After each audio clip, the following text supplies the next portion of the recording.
සුබ දවසක් ආයුබෝවන් මගේ මිත්‍රවරුන්ට. ඉතින් ඔයාලා හැමෝම හොඳින් ඉන්නවා ඇති කියලා මම හිතනවා.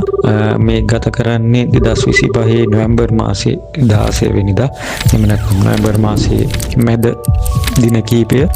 ඉතින් අපි වැඩි වෙලා ගන්නේ නැතුව යමු ශ්‍රී ලංකාවේ තියෙන රොමේනියන් එම්බසි එකේ අලුත්ම අප්ඩේට්ස් ටික බලන්න මේ ගයින් යුරෝප්.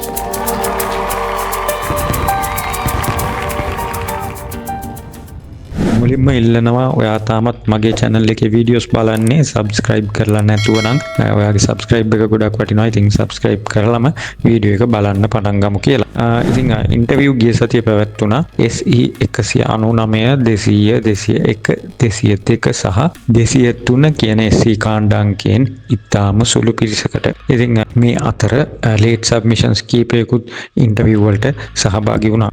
ගිය සතියේ දින ලැබුණා SE 206 207 සහ 208 කියන අංකවලට.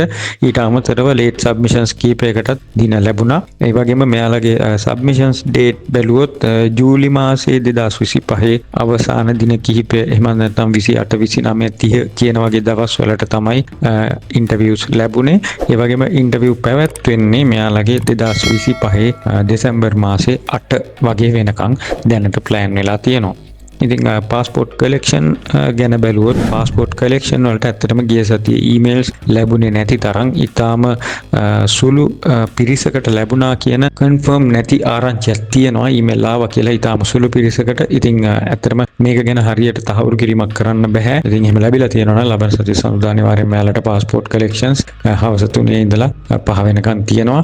ඒ කියන්නේ 2025 නොවැම්බර් මාසේ 17 වෙනිදා. පුංචි ප්‍රශ්නයක් තියෙනවා. තාම 9 වෙනි මාසේ සහ 10 වෙනි මාසේ ඉන්ටර්විව් සහභාගී වුණ අය ඉන්නවා. යම් කිසි පිරිසක් සැලකිය යුතු ප්‍රමාණයක් ඉතුරු වෙලා passport collections වලට email ආවේ නැති අය. ඉතින් මෙන්න මේ කියන පිරිසට ඉක්මනින්ම passport collection වලට email එයි කියන බලාපොරොත්තුවෙන් අපි බලාගෙන ඉන්නවා.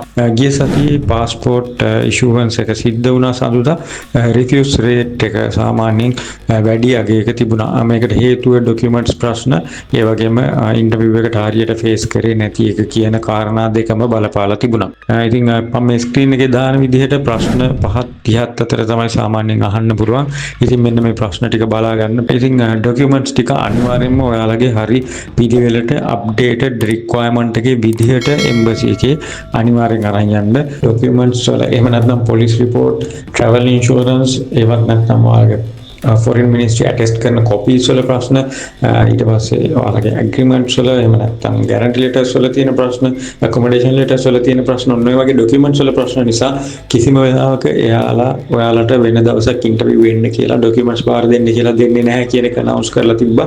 ඉතින් ඒ නිසා documents ටික හරි පිළිවෙලට මෙන්න මේ තියෙන screen එකේ ආකාරයට අරගෙන යන්න උත්සාහ කරන්න. I think ගිය සතියේ 80ත් 100ත් අතර වගේ ප්‍රමාණයක් interview වලට සහභාගී වුණා.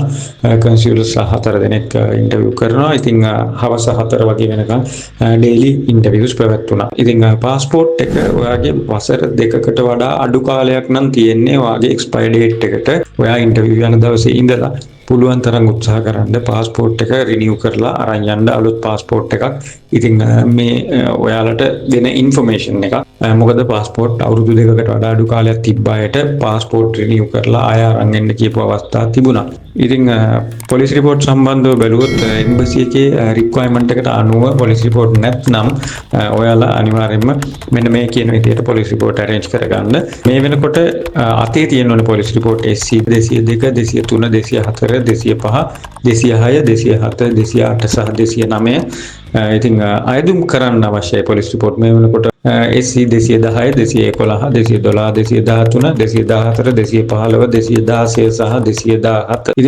මෙන්න මේ කියන විදිහට පොලිස් රිපෝට් ටික arrange කරගන්න. ගොඩක් අය ආලා තිබුණා මේ අවුරුද්දේ එම්බසි එකේ ක්ලෝස් කරන දවසකවත්ද කියලා. ඉතින් එම්බසි එක ක්ලෝස් කරන දවසක් ඔෆිෂියලි එහෙම කියලා නැහැ. අපි නිකන් ගෙස් කරලා පරණ අවුරුදු රිෆර් කරලා බැලුවොත් එම්බසි එක සාමාන්‍යයෙන් දෙසැම්බර් මාසේ 20 වගේ වෙනකොට ක්ලෝස් කරන්න පුළුවන්. ඉතින් ඉන්ටර්විව් ඩේට්ස් මේ වෙනකොට ඇවිල්ලා තියෙනවා SE 208ට. ඒ කියන්නේ බොහෝ දුරට SE 209 210 සහ 211 කියන අංකවලට එනකන් මේ අවුරුද්දේ ඉන්ටර්විව් පැවැත්වෙන්න ඉඩ තියෙනවා. මේක ඇවිල්ලා අපි ගෙස් කරලා කියන්නේ හරියටම මේ විදිහට වෙයි කියලා නෙමෙයි. ඉතින් ඒක වැරදුව වටහා ගන්න එපා.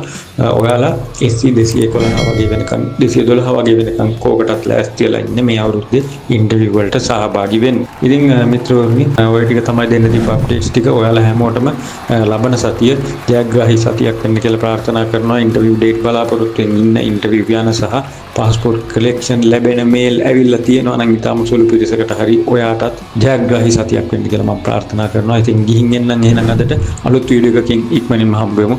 ඔයාලා හැමෝටම ජය හා සතුට.